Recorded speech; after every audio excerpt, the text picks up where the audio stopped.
Greetings everyone, welcome back to profiting with Naresh. Last video में मैंने आपको स्टॉक मार्केट और स्टॉक इंडाइसेस के बारे में डिटेल एक्सप्लेन किया था। इस वीडियो में मैं आपको एक बहुत ही इंपॉर्टेंट थ्योरी बताने वाला हूँ जो स्टॉक प्राइसेस की मूवमेंट के लिए रिस्पॉन्सिबल है। अगर आप ये थ्योरी जान लो, अच्छे से समझ लो, then you are halfway done. क्योंकि ये जो थ्योरी है, price action is based on this theory. और मैक्सिमम जो प्राइस की जो स्टॉक प्राइसेस की जो मूवमेंट होती है, ये इसी थ्योरी की वजह से होती है।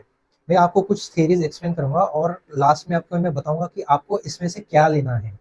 बट बिफोर मूविंग अहेड, मैं आपको एक चीज बता देता हूँ कि जो स्टॉक प्राइसेस की जो फ्लक्चुएशन होती है, उसके लिए क्या क्या फैक्टर्स रिस्पॉन्सिबल होते हैं।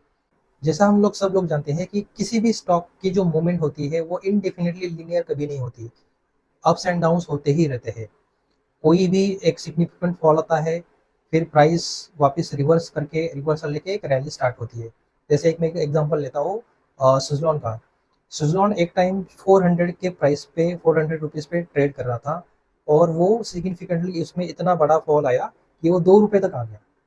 लेकिन 6-7 साल के बाद उसने वापस रिवर्स किया, रिवर्सल आया, और वो एक ही साल में जो रिवर्सल हुआ, एक ही साल में 500 या 600 के आसपास उसमें गेन हुआ एक ही साल में। Even highly bullish stocks after gaining 200-300% in a year, उसके बाद एक उसमें करेक्शन आना ही है। एग्जांपल में देता हूँ कि अदानी स्टॉक्स ऐसे भाग रहे थे like there is no tomorrow. लेकिन हिंडनबर्ग रिपोर्ट आता है और उसके बाद क्या होता है ये सबको पता है। तो वो एक करेक्शन जो है वो हर स्टॉक का एक पार्ट होता है। हर स्टॉक प्राइस में करेक्शन आता ही है।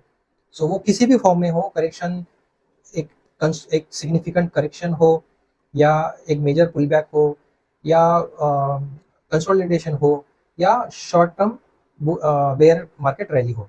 तो जैसे कंसोलिडेशन में अगर बोला जाए तो एग्जांपल लेता हूँ रिलायंस का। मेरे हिसाब से अक्टूबर 21 के बाद 2 साल तक रिलायंस ने कंसोलिडेट किया, एक ही रेंज में 20% के एक ही रेंज में उसने कंसोलिडेट किया, उसके बाद ब्रेकआउट हुआ।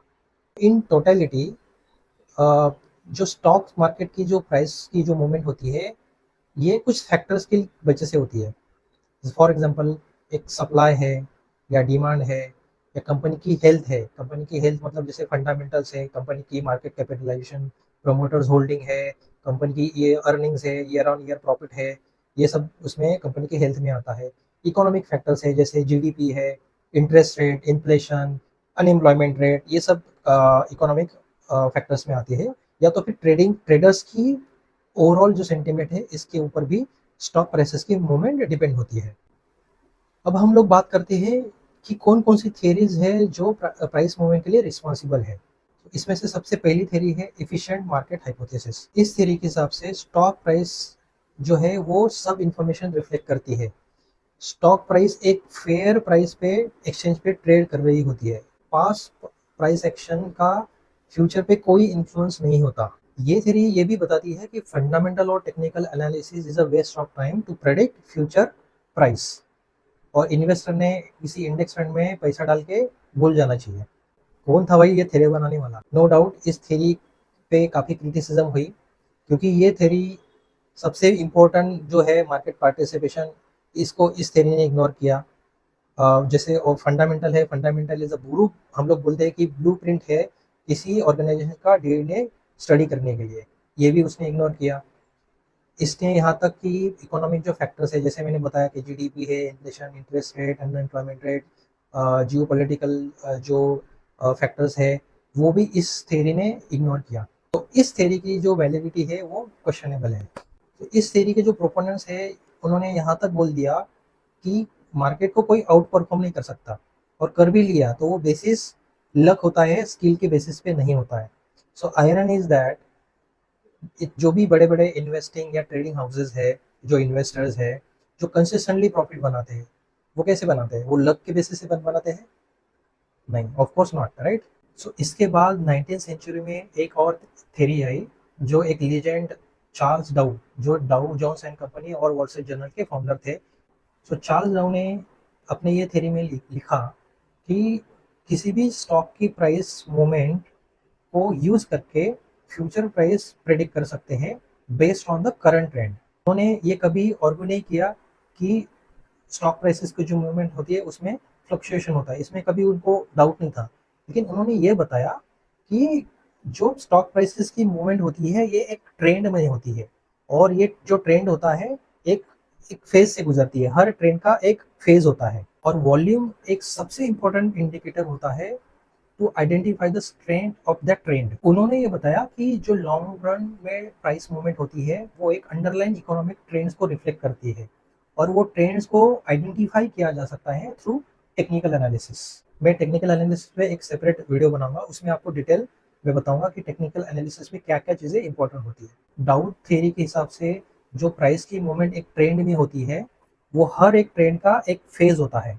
तो वो फेजेस क्या होते हैं ये हम लोग पहले एक ब्रीफली हम लोग अंडरस्टैंड करते हैं। तो जब भी कभी एक स्टॉक में करेक्शन होता है, करेक्शन के बाद प्राइस एक रेंज बाउंड में आ जाती है, एक रेंज में आती है, उसको बोलते हैं एक्यूमुलेशन। एक्यूमुलेशन का जो टाइम होता है वो हर टाइम फ्रेम पे अलग अलग होता है। लॉन्ग टर्म में वो सालों में भी हो सकता है, कुछ महीने में, सालों में हो सकता है। शॉर्ट टर्म में वो कुछ दिनों का भी हो सकता है एक्यूमुलेशन। एक्यूमुलेशन में जैसे भी ब्रेकआउट होता है और रिटेस्ट होता है, उसके बाद एक सिग्निफिकेंट एक रैली आती है, एक ट्रेंड अलग से स्टार्ट होता है। उसके बाद वापस प्राइस में एक करेक्शन आता है या कंसोलिडेट करती है, प्राइस एक रेंज में वापस कंसोलिडेट करती है, ब्रेकडाउन करती है, ब्रेकडाउन को रिटेस्ट करके वापस एक फॉल स्टार्ट होता है। तो ये जो साइकिल है एक्यूमुलेशन, मार्कअप, मार्कअप मतलब जो ब्रेकआउट के बाद वाला जो मूवमेंट है उसको मार्कअप बोलते हैं। फिर आता है डिस्ट्रीब्यूशन, फिर मार्कडाउन। मार्कडाउन मतलब जो ब्रेकडाउन के बाद वाली जो मूवमेंट है वो एक मार्कडाउन होती है। तो ये जितने भी फेजेस है, ये फेजेस में एक ट्रेंड बनता है, हर टाइम फ्रेम में एक ट्रेंड बनता है। वो ट्रेंड को यूज करके हम लोग फ्यूचर के प्राइस को आइडेंटिफाई कर सकते हैं कि ये स्टॉक कैसे मूव होगा, फ्यूचर में कैसे मूव होगा। इसके लिए जनरली हर टाइम फ्रेम का एनालिसिस बहुत इंपॉर्टेंट है to identify the overall trend of that stock. Dow theory में हम लोगों ने ये जाना कि हर स्टॉक या स्टॉक मार्केट की जो मूवमेंट होती है वो एक फेज में होती है, और हर फेज का एक अपना एक ट्रेंड होता है। लेकिन ये ट्रेंड कैसे फॉर्म होता है ये जानने के लिए हम लोग अगली वाली जो सबसे इंपॉर्टेंट थ्योरी है वो हम लोग उसके ऊपर डिस्कस करेंगे। जैसे मैंने आपको पहले बताया कि स्टॉक प्राइसेस की मूवमेंट अलग अलग फैक्टर्स की वजह से होता है, लेकिन एट एनी गिवन मोमेंट जो स्टॉक की जो मूवमेंट होती है वो सप्लाई एंड डिमांड की वजह से होता है। And this takes me to the very important theory which is of supply and demand. काफ़ी सारे जो सो कॉल्ड एक्सपर्ट लोग होते हैं वो सप्लाई डिमांड के बारे में आपको कभी नहीं बताएंगे। वो लोग बताएंगे कि एंट्री कहाँ होनी चाहिए, एग्जिट कैसे होना चाहिए, लेकिन उसके पीछे का जो लॉजिक है वो कोई एक्सप्लेन नहीं करता। और ये सप्लाई डिमांड जो थ्योरी है उसी लॉजिक को अच्छे से एक्सप्लेन करता है। तो इसके पीछे का लॉजिक सप्लाई डिमांड के थ्योरी के थ्रू पता चल जाए तो मैं आपको कॉन्फिडेंटली बोलता हूँ कि आपका फेलियर रेट जो है वो ड्रास्टिकली रिड्यूस होगा। और मैं सिर्फ स्टॉक मार्केट की बात नहीं कर रहा हूँ, सप्लाई डिमांड एक ऐसी स्ट्रॉन्ग थ्योरी है जो इकोनॉमिक्स में इसको बहुत इंपॉर्टेंट दिया गया है। ये थ्योरी हम लोग अपने डेली लाइफ में भी अप्लाई कर सकते हैं और हम काफ़ी सारा पैसा इसमें बचा सकते हैं, and we can be very profitable only because of this theory, supply demand theory. जिसमें आपको एक एग्जांपल देता हूँ, जैसे अभी रिसेंटली टीवी में काफ़ी न्यूज़ आ रही है हीट वेव की, करेक्ट।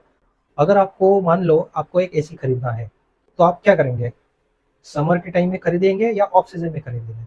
अगर आपने समर टाइम में ले लिया तो आपको 6-7 हज़ार से तो ज़्यादा उसकी कॉस्ट तो जाने ही वाली है।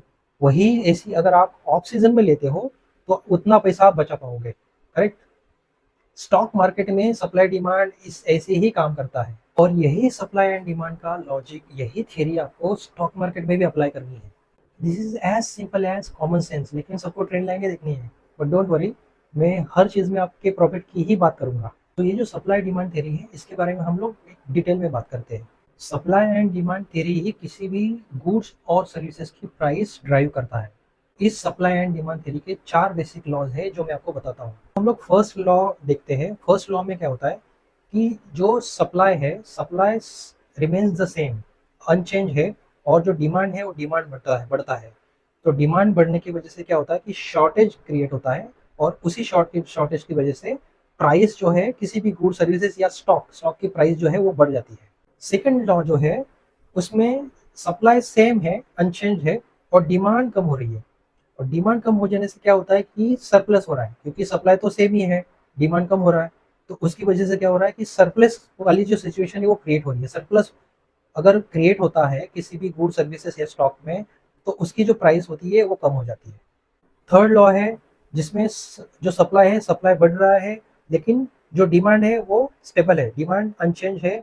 उसकी वजह से क्या हो रहा है कि डिमांड बढ़ नहीं रहा है, डिमांड सेम होने की वजह से क्या हो रहा है कि वापस सरप्लस क्रिएट हो रहा है, सरप्लस की सिचुएशन वापस क्रिएट हो रही है। और जो गुड्स एंड सर्विसेज है, जो स्टॉक्स है, उसकी प्राइस जो है वो कम हो गई। फोर्थ लॉ में क्या हो रहा है, फोर्थ लॉ में जो सप्लाई है वो सप्लाई कम हो रहा है, और डिमांड जो है वो अनचेंज है, डिमांड चेंज नहीं हो रही है। उसकी वजह से क्या हो रहा है कि शॉर्टेज हो रही है, शॉर्टेज वाली सिचुएशन हो गई। इसका मतलब ये हो गया कि जो प्राइस है, स्टॉक की प्राइस वो बढ़ गई। सो ये जो चार लॉज है, ये चार लॉज की वजह से ही प्राइस में फ्लक्चुएशन आती है। लेकिन ये जो फ्लक्चुएशन होती है कहाँ पे क्रिएट होती है, कैसे क्रिएट होती है, ये जानना बहुत इंपॉर्टेंट है।